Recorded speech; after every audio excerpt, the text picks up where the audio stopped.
Hi అండి, welcome back to all in one Gayatri vlogs. నేనైతే full length vlog తోటి వచ్చేసాను. ఇది పాత వీడియో, ఇల్లు కన్స్ట్రక్షన్ కాంది. మా తమ్ముడు ఇల్లు కొనుక్కున్నాడని చెప్పాను కదా, ఆ వీడియో నేను చాలా రోజులైంది, 1 వీక్ అయింది మా తమ్ముడు ఇల్లు మారి. ఇది ఫస్ట్లో మేము చూసినప్పుడు. మీకు ఎవరైనా వివరాలు కావాలంటే నాకు కామెంట్ చేయండి. మీరు ఎవరైనా ఇల్లు కొనుక్కునే వాళ్ళకి ఏమన్నా కూడా వివరాలు కావాలన్నా కూడా కామెంట్ చేయండి. ఇల్లు అయితే చాలా బాగుంది. Apartment 3rd floor. గృహప్రవేశం అవ్వాలి అని అంటే మనకి కొన్ని రిస్ట్రిక్షన్స్ అయితే ఉంటాయి కదా. ఇప్పుడు చూస్తున్నది ఇప్పుడు రీకన్స్ట్రక్షన్ చేసిన తర్వాత మా తమ్ముడు వాళ్ళ ఇల్లు. ఇప్పుడు మనం కొన్ని విషయాలు అయితే గృహప్రవేశం గురించి తెలుసుకుందాము. మీరు కూడా ఇల్లు చూసి ఎలా ఉందో కూడా కామెంట్ చేయండి. ఇల్లు అయితే చాలా బాగుంది. అపార్ట్మెంటు ఇది, ఇండిపెండెంట్ అయితే కాదు.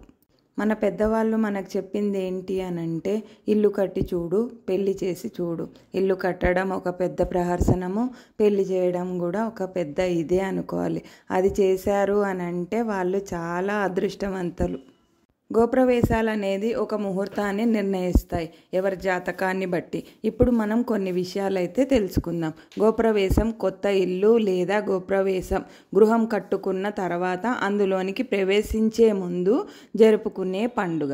హోమము, నవగ్రహాలకు శాంతి, సత్యనారాయణ స్వామి పూజ, బంధువులకు స్నేహితులకు విందు, గోవుతో ముందుగా ఇల్లు తొక్కించడం మొదలైనవి దీనిలోని ముఖ్యమైన కార్యక్రమాలు. గృహప్రవేశం కానీ ఇల్లు కానీ కొనుక్కునే ముందే సరైన గృహప్రవేశం ముహూర్తం కొనుగొనాలనే ఆలోచన ఇంట్లో నివసించే కుటుంబ సభ్యులందరికీ అదృష్టాన్ని తీసుకురావడమే గృహప్రవేశ పూజ.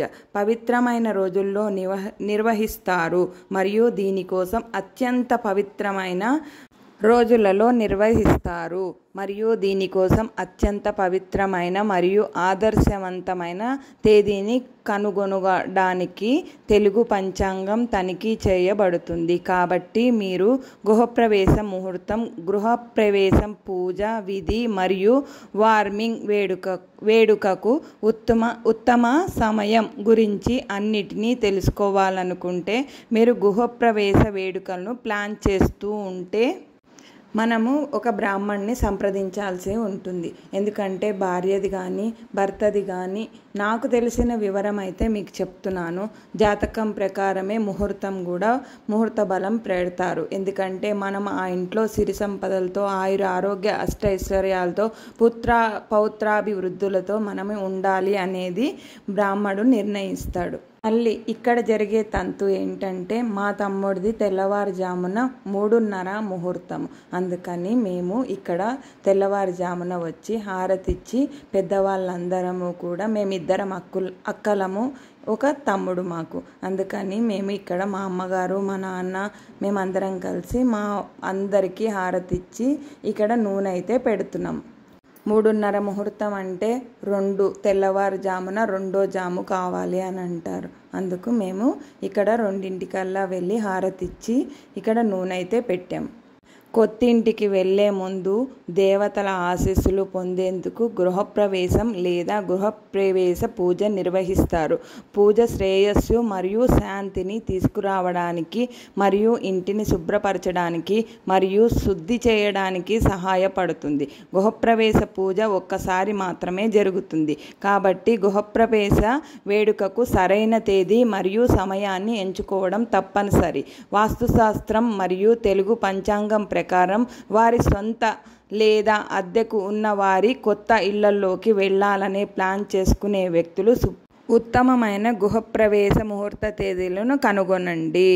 గృహప్రవేశ ముహూర్తము లేదా గృహప్రవేశ కేవలం కొత్త గృహప్రవేశం కోసం కాదు. గృహప్రవేశ వేడుకలు 3 రకాలుగా ఉంటాయి. అపూర్వ గృహప్రవేశం, మీరు అక్కడ నివసించాలనే ఉద్దేశంతో ఇంటిలోకి ప్రవేశించినప్పుడు. సపూర్వ గృహప్రవేశం, ఇల్లు మారడానికి ముందు కొంత సమయం వరకు ఇల్లు ఖాళీగా ఉన్నప్పుడు.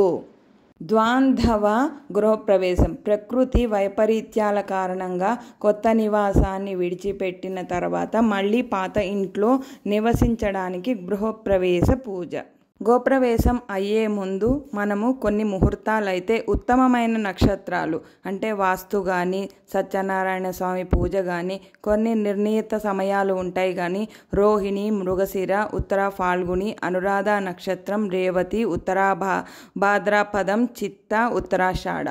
మనం ఇల్లు మారాలనుకున్న కొత్తింటికి మారడానికి కానీ గోప్రవేశ వేడుకలకు కానీ నిర్వహించడానికి ఉత్తమమైన సమయం అని చెప్పబడుతోంది. థర్డ్ ఫ్లోరు అపార్ట్మెంటు అనేది ఏమీ కూడా ఇది లేదు. ఇప్పుడు ఆవుని కూడా అందరూ తీసుకొని అపార్ట్మెంట్ ఏ ఫ్లోర్ అయినా కూడా తీసుకొని వస్తారు. అది అయితే ఉత్తమమైన మార్గం. ఆవు వచ్చింది అని అంటే మనకి లక్ష్మీప్రద. మా ఇంట్లోకి అయితే ఆవు ముందుగా వెళ్ళింది. తర్వాత మేము పానకం బిందెలు తీసుకొని మేమైతే ఆడపిల్లం లోపలికి అడుగు పెట్టాం. ఫోటోలు అందరూ పట్టుకొని పెద్దవాళ్ళందరూ కూడా లోపలికి అయితే వచ్చారు. ఇక్కడ వాస్తు పూజ, హోమము, ఇంకా సత్యనారాయణ స్వామి వ్రతము, ఇల్లు గృహప్రవేశం నిర్ణయించిన టైంలో అయితే మేము సమయానికైతే అక్కడ ఉన్నాం. గృహప్రవేశం ముహూర్తం చిట్కాల ప్రకారం ముందుగా కుడిపాదంతో కొత్తింటికి ప్రవేశిస్తున్న జంట. హిందూ సంస్కృతంలో ముహూర్తం లేదా ముహూర్తము అనేది ఒక ముఖ్యమైన పాత్రను పోషిస్తుంది మరియు ఏదైనా శుభకార్యాన్ని ప్రారంభించే ముందు పరిగణలోకి తీసుకుంటారు. అది గృహప్రవేశ వేడుక, వివాహం, కొత్త ఆస్తి కొనుగోలు మొదలైనవి వాస్తుశాస్త్రం మరియు జ్యోతిష శాస్త్రం ప్రకారం గణించడం. గృహప్రవేశ ముహూర్తం ఉత్తమ గృహప్రవేశ ముహూర్తాన్ని వివరించడానికి తేదీలు, శుభదినాలు, గ్రహాల స్థానం, అధిక మాసం, నక్షత్రం, భద్రరాహుకాలం మొదలైన అనేక అంశాలను పరిగణలోకి తీసుకుంటుంది. అనుకూలమైన సమయంలో లేదా సరైన ముహూర్తంలో ప్రకారం చేపట్టని పనులు ఏవైనా అడ్డంకులను తొలగించే మంచి ఫలితాలను ఇస్తాయని నమ్ముతారు. ఇక్కడ ఆవునైతే తీసుకొని వచ్చారు. గోవికి పూజ అయితే జరుగుతోంది. ఇక్కడ నేను అప్పుడప్పుడు కూడా మ్యాటర్ కాకుండా ఇప్పుడు కొత్తగా ఇల్లు తీసుకునే వాళ్ళ కోసం ఉపయోగపడుతుందని అయితే నేను ఈ కొన్ని విషయాలను చెప్తున్నాను. గోవుని, చల్లకవము, కొన్ని వస్తువులు అయితే మనము బ్రాహ్మణ్ణి సంప్రదించి తీసుకోవాల్సినవి ఉంటుంది. చల్లకవం కూడా నాకు తెలియదు. చల్లకవం కూడా తీసుకొని కొత్తింటికి వెళ్తారు. ఎవరికైనా ఉపయోగపడుతుందనే విషయం కోసం నేను ఇన్ని వివరాలు కూడా చెప్తున్నాను. ఎవరు కూడా స్కిప్ చేయకుండా చూడండి. నవగ్రహ పూజ కంపల్సరీగా చేసుకోవాలి. కొత్త ఇల్లు తీసుకున్నప్పుడు వాస్తు పూజ కూడా కంపల్సరీ. కానీ బ్రాహ్మణుడు అనేవాడు సరిగ్గా చేసేవాళ్ళని మటుకు మీరు చూసుకోండి. ఇక్కడ మణిదీప వర్ణన కూడా 9 సార్లు చేసుకుంటారు. మణిదీప వర్ణన కొత్త ఇల్లు కొనుక్కున్న వాళ్ళు ఈ మధ్య కాలంలో అందరి ఇళ్లల్లో కూడా జరుగుతున్నాయి. మణిదీప వర్ణన షార్ట్ ఎవరైనా చూడని వాళ్ళు ఉంటే చూడండి. తర్వాత గోప్రవేశం అయిన తర్వాత మా తమ్ముడు వాళ్ళ ఇంట్లో అయితే మణిదీప వర్ణన 9 సార్లు పారాయణం అయితే జరిగింది. ఎలా చేసుకోవాలి ఏంటి అనే దాని గురించి చెప్తూ మధ్య మధ్యలో కూడా మీకు ఉపయోగపడే ఇన్ఫర్మేషన్ అయితే నేను ఇవ్వాలని అనుకుంటూ నేను చిన్నగా మేము చేసుకునేది చెప్తూ మధ్యలో నేను ఇన్ఫర్మేషన్ కూడా చెప్తున్నాను. గృహప్రవేశ ముహూర్తం ప్రకారం గృహప్రవేశం చేయడం వల్ల కుటుంబానికి శాంతి మరియు శ్రేయస్సు లభిస్తుంది. ఇది చెడు కళ్ళు లేదా ఏదైనా ప్రతికూల ఆత్మ వంటి ఇంటి నుండి ప్రతికూలతను తొలగించడంలో సహాయపడుతుంది. దేవత యొక్క దైవిక ఆశీర్వాదాలను కోరండి. మంచి ఆరోగ్యం, సంపద మరియు శ్రేయస్సును తీసుకురండి. ఇదంతా కూడా అందరూ కలిసి సకుటుంబ సపరివారంగా జరుపుకునే వేడుక. దేవతల అనుగ్రహం కోసం గృహప్రవేశ పూజ నిర్వహిస్తారు. గృహప్రవేశ పూజ సమయంలో పూజారి మంత్రాలు చదువుతారు. ఐశ్వర్యం, శ్రేయస్సును మరియు అదృష్టం యొక్క దైవిక ఆశీర్వాదం కోసం శ్రీ మహావిష్ణువుకి ప్రార్థనలు చేస్తూ సత్యనారాయణ స్వామి పూజ, వెంకటేశ్వర స్వామి దీపారాధన ఉన్నవాళ్ళు చేస్తారు. ఎందుకంటే ఆ రోజంతా మనం అక్కడ ఉండాలి కదా. గృహప్రవేశం అయినప్పుడు మనం ఆ రోజు అక్కడ పాలు పొంగిస్తాం. ఆడపిల్లలు ఉన్న వాళ్ళు ఆడపిల్లలే పొంగిస్తారు. లేదా ఎవరైనా అక్క చెల్లెల అయ్యే వాళ్ళు కూడా పాలు పొంగించవచ్చు. ఈ విషయాలన్నీ కూడా ఇల్లు కొనుక్కున్న వాళ్ళకి కానీ లేదా కొనుక్కోవాలనుకునే వాళ్ళకి కానీ ఈ కొన్ని వస్తువులు కూడా కావాలి అని కూడా అనుకుంటూ ఉంటాం కదా. గృహప్రవేశ వేడుక పూజను సరైన మార్గంలో నిర్వహించడానికి మీరు కొన్ని వస్తువులను కలిగి ఉండాలి. దేవత యొక్క ఫోటో లేదా విగ్రహం, పాలు, నూనె, నెయ్యి, హారతి ప్లేటు, కలశము, హవన సామాగ్రి, నవధాన్యాలు మరిగించడానికి కొత్త పాత్ర, అది ఇత్తడిదయ్యి ఉండాలి. ధోతి, మామిడి ఆకులు, పూలు, చెక్క, కర్ర, నవగ్రహాల వస్తువులు మరియు శంఖం. గృహప్రవేశ పూజ చేసిన తర్వాత కుటుంబము రాత్రిపూట ఇంట్లోనే ఉండాలి. ఇల్లు ఖాళీని పెట్టి అక్కడ ఎవరు లేకుండా దీపము అంటే లైట్, ఇప్పుడు మనకు వస్తున్నాయి కదా ట్యూబ్ లైట్లు, అవి చిన్నవి అన్ని రూమ్లలో వేసి ఉండాలి. గృహప్రవేశ ముహూర్తానికి పాలు పొంగిస్తారు. ఆడపిల్లలు కానీ ఎవరైనా పెద్దవాళ్ళు కానీ ముత్తైదువులు కానీ. వాస్తు గురించి ప్రాచీన జ్ఞానంలో మీ ఇంట్లో ప్రశాంతంగా జీవించడమే దేవుడు మనుషులతో నివసించే ప్రదేశం. ఆదర్శవంతమైన ఇల్లు అని వాస్తు నమ్ముతుంది. ఇది ఇంటికి శాంతిని తెస్తుంది. మానవ శరీరంలోని 5 అంశాలు వాస్తుకు సంబంధించినవి. దేవుడు అన్ని దిశలలో నివసిస్తున్నందుకు వాస్తు అని ప్రతి దిశ నుండి దైవిక ఆశీర్వాదాలను మీ ఇంటికి తీసుకురావడానికి ప్రయత్నిస్తుంది. మీ గృహప్రవేశ ముహూర్తంలో వాస్తు శాంతి పూజ మంచి ఆలోచన. ఇప్పుడు పూజా స్టోర్స్లో అయితే మనకి హోమగుండం కూడా దొరుకుతుంది. కానీ మేము స్టవ్తో కానీ పాలు పొంగేలేదు, ఇటుకరాళ్ళు పేర్చుకొని పాలైతే పొంగిచ్చాము. పాలు కూడా హోమానికి కూడా ఇటుకరాళ్ళే. హోమం వస్తువులు కూడా దొరుకుతున్నాయి కదా మనకి. హోమం ఇప్పుడు ఐరన్ది, ఇత్తడిది ఇలా ఉంటున్నాయి కదా, అవి కాకుండా ఇటుకలే ప్రాధాన్యతనిస్తారని నేనైతే కోరుకుంటున్నాను. వాస్తు హోమం చేయించుకోవడం మూలంగా తొలగించుకునే అడ్డంకులు అంటే మన కుటుంబానికి ఏదైనా విఘ్నాలు కానీ ఆరోగ్యరీత్యా కానీ ఏవైనా ఉన్నవి ఉంటే మనకు అడ్డంకులు మరియు కుటుంబాన్ని మరియు ఇంటిని ఆశీర్వదించడానికి దేవతలను ప్రసన్నం చేసుకోవడం. మనము ఆ హోమం ఎందుకు చేసుకుంటాము అనే దానికి వస్తే, హోమం నుండి దేవతలు దేవుళ్ళు అన్నీ కూడా డైరెక్ట్గా మనకి దేవుళ్లకు అర్పిస్తున్నట్టుగా భావన చేసుకోవాలి.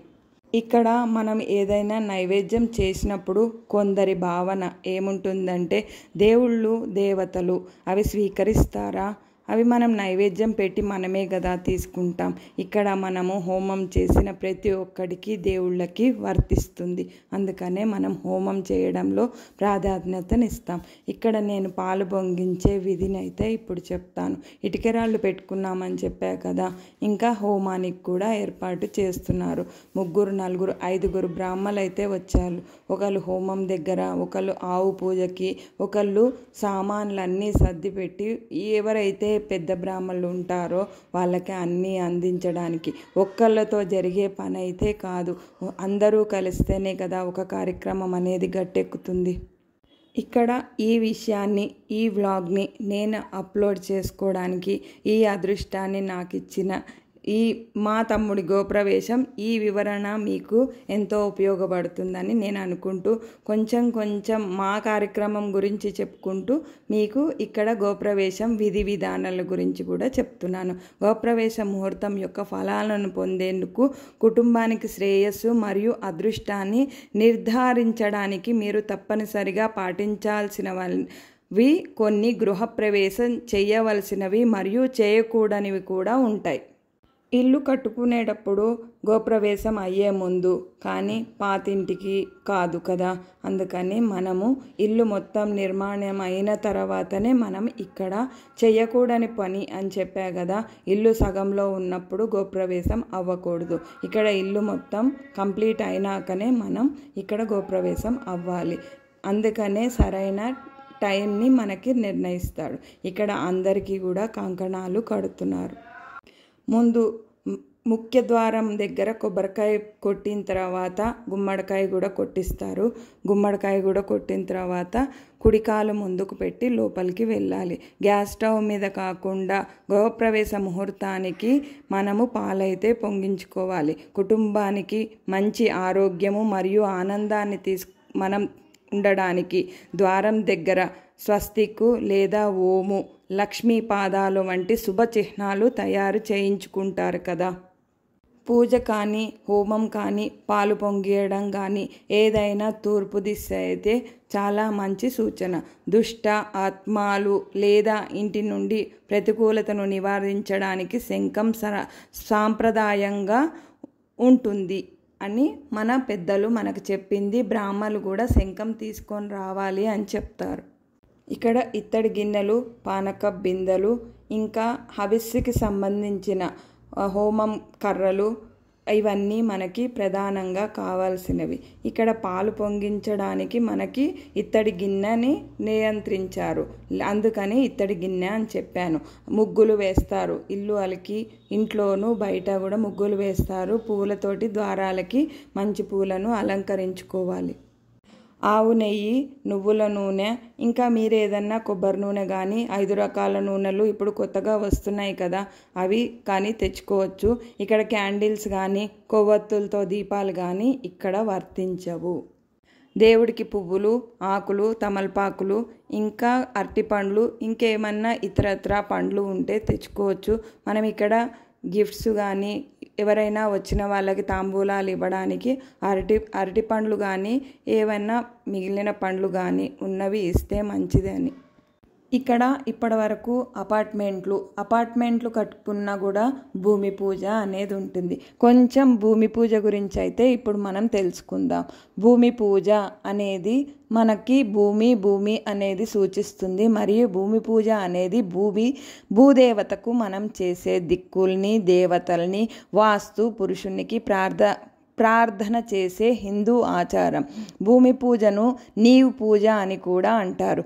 ఏదైనా నిర్మాణం పనులు లేదా వ్యవసాయము చేసుకునేవారు ముందుగా భూమి పూజను చేసి, అంటే పొలాలు ముందుగా వేసుకునే వాళ్ళు భూమికి నమస్కారం లేదా భూమి పూజ, పసుపు, కుంకుమ, అక్షంతలు, గంధము, పూలు ఇలాంటివి వేసి భూమి పూజను చేసి ఏదైనా మొదలు పెడతారు. ఇప్పుడు మనకైతే ఎక్కడ చూసినా అపార్ట్మెంట్లే కదా వస్తున్నాయి.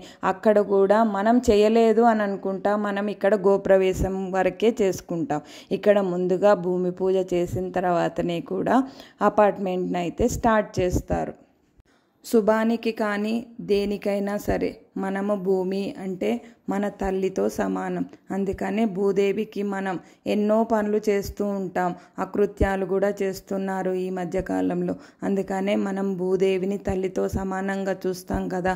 అందుకని మనం ఇక్కడ భూమి పూజ అనేది మనకి చాలా ప్రాముఖ్యాన్ని ఇస్తుంది. ఇక్కడ ఎన్నిసార్లు తవ్వుతారో కదా భూమిని. అందుకనే మనము భూమికి పూజ చేయకుండా అపార్ట్మెంట్స్ కానీ, గృహప్రవేశాలు కానీ చేసుకోకూడదని ముఖ్య సూచన. భూమి అనేది ఏంటి? అంతేకాకుండా భూగర్భంలో నివసించే అనేక ఇతర జీవుల నుండి మనము క్షమాపణ కోరేందుకు ఏదైనా పనిని ప్రారంభించే ముందు భూమి పూజ చేసుకోవాలి. అందుకనే మనం చూడకుండా ఆ ప్రాణుల్ని మనం చంపుతున్నాం కదా.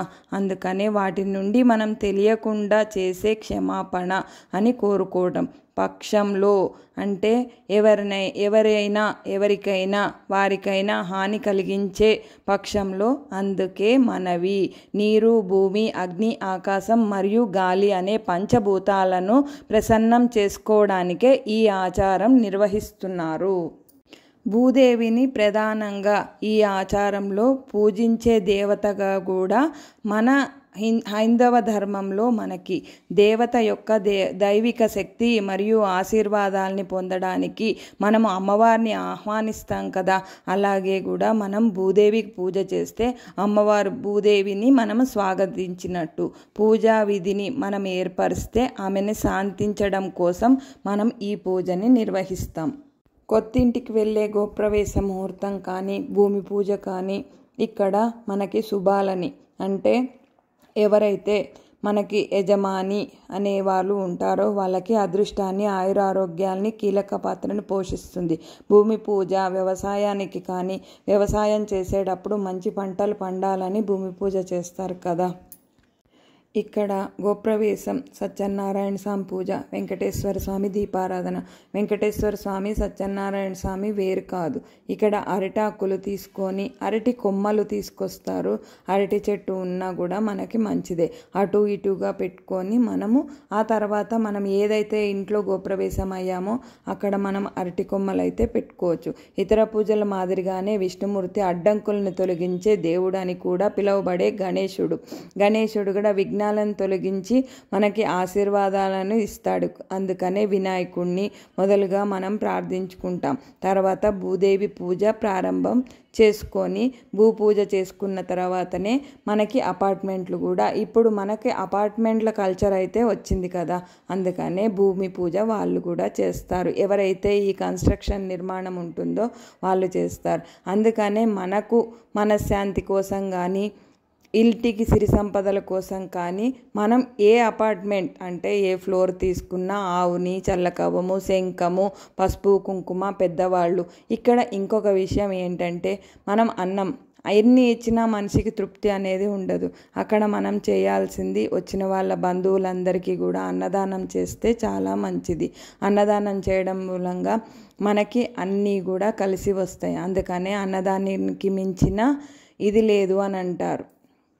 నరదిష్టి తగలకుండా కొబ్బరికాయ ఇంకా గుమ్మడికాయ గుమ్మానికి కట్టి ఇప్పుడు స్ఫటిక కూడా మనము దేవుడి గుడిలో ఉంచి, దసరాలలో అయితే అందరూ కట్టుకుంటారు గుమ్మడికాయ అనేది.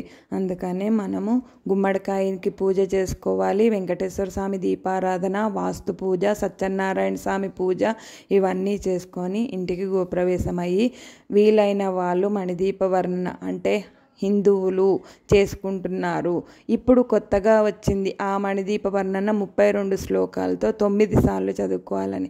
కానీ ఇంకొకటి సంస్కృతంలోనే ఉన్నది, వేరేది ఉంది, అది ఎవరు చదువుకోలేరు. కాబట్టి ఈ మణిదీప వర్ణన నవగ్రహ పాట హారతి ఇచ్చేటప్పుడు ఎవరు గోప్రవేశం అయ్యారో వాళ్ళకి మంగళహారతి, నవగ్రహ మంగళహారతి పాడుకొని భోజనాదులు అందరూ బంధుమిత్రులతో చేసుకుంటారు. ఇప్పుడు ఇంతసేపు నా ఇన్ఫర్మేషన్ మీ ఎవరికైనా నచ్చినట్టయితే ఒక కామెంట్ కానీ, ఒక లైక్ కానీ, ఒక సబ్స్క్రైబ్ కానీ. చాలామంది నన్ను సపోర్ట్ చేశారు, ఇంకా కూడా చేస్తున్నారు. కానీ మీరందరూ కూడా నన్ను ఇంకా సపోర్ట్ చేస్తూ ఉండాలని. కానీ కొంతమంది సబ్స్క్రైబ్ చేసుకోకుండానే చూస్తున్నారు. సబ్స్క్రైబ్ చేసుకోండి ప్లీజ్. ఒక ఇల్లు కట్టడం అంటే మామూలు విషయం కాదు. అందుకనే మనం అందరం కూడా ఇక్కడ మేమందరం కూడా మా తమ్ముడికి మేము సహకరించామని మేము అనుకుంటున్నాము. మరి వాళ్ళు ఏమనుకుంటున్నారో నాకు తెలియదు. ఇక్కడ హారతులు కానీ ఒక పూజ చేసుకోవాలి. ఇంట్లో చిన్న పని ఏదన్నా ఒక వరలక్ష్మి వ్రతం కానీ ఏదన్నా హోమం కానీ పెట్టుకుంటే, కానీ ఒక కొత్త ఇంటికి వెళ్ళినప్పుడు ఎన్ని ఏర్పాట్లు ఉంటాయి కదా, ఒక్కరితో అయ్యే పని అయితే కాదు. మరి మీరేమనుకుంటున్నారు కదా? అందుకని మీకు కూడా ఈ ఇంటి గురించి ఏదైనా వివరాలు కానీ అపార్ట్మెంట్ కానీ మీరు కొనుక్కోవాలనుకుంటే అంటే నాకు కామెంట్ చేయండి.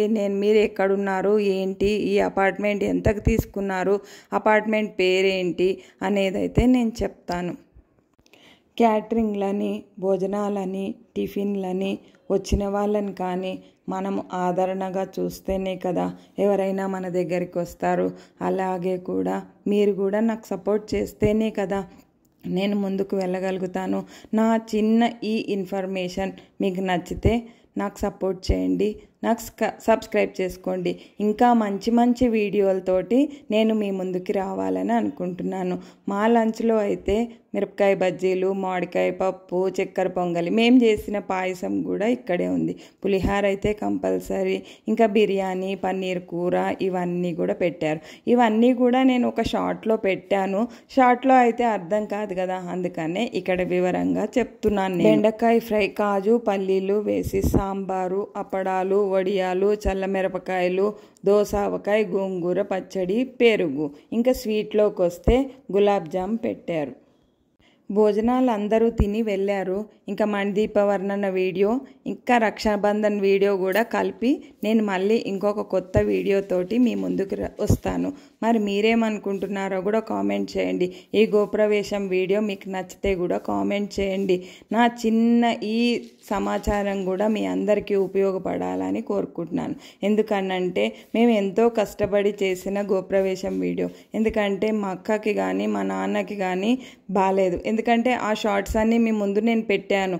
మా నాన్నగారికి యాక్సిడెంట్ అయింది. ఇగో ఇక్కడ కనిపిస్తున్నది మా నాన్నగారి. వీడు వచ్చి మా తమ్ముడు విజయవాడలో ఉంటాడు. ఇప్పుడు ఎట్ ప్రెజెంట్ వచ్చి అమీర్పేటలో ఉంటున్నాడు. అందరూ అనుకుంటారు ఏదో మ్యాటర్ చెప్పేశాను, ఏదో వీడియో తీసేశాను అని. కానీ కాదు, ఒక వీడియో చేయాలన్నా, ఒక వాయిస్ ఇవ్వాలన్నా అంటే చాలా కష్టం. అందుకనే నా ఈ చిన్ని ప్రయత్నాన్ని మీరు సహకరించండి. నేను మళ్ళీ నెక్స్ట్ బ్లాగ్లో ఫుల్ లెంత్ బ్లాగ్ తోటి మీకు కనిపిస్తాను. ఇవ్వండి, మా బావ అయినా అమీర్పేటలో ఉంటారు, టెంపుల్లో పనిచేస్తాడు. ఇప్పటి వరకు వీళ్ళెవరిని, కానీ అందరికీ ఇష్టం ఉండదు కదా. ఫోటో ఫేర్ ఉంటుంది, లేదు అని అంటే కనుక ఏవేవో ఉంటాయి కొన్ని కారణాలు. కానీ నేను అందరినీ చూపించలేను. ఇక్కడ మా బావ మా వారు ఇంకా హాయ్ చెప్తున్నారు. అందుకనే ఇంకా నేనైతే ఫైనల్ టచ్ అయితే ఇచ్చేస్తున్నాను. మా నాన్న ఇద్దరు అల్లుళ్ళని వేసుకొని అయితే కూర్చున్నారు. కొన్ని క్లిప్స్ అయితే లాస్ట్లో యాడ్ చేస్తాను, మరి మీరు కూడా చూసేసేయండి. లాస్ట్ ఇది హారతి ఇచ్చేటప్పుడు ఫోటో పిక్స్, నా మేనగోడలు, నా మేనల్లుడు, నా తమ్ముడు, మరదలు. ఇంకా మరి నేను ఫుల్ లెంత్ వ్లాగ్ తోటి మళ్ళీ మీ ముందుకు వస్తాను. బాయ్. మరి సబ్స్క్రైబ్ చేసుకోండి.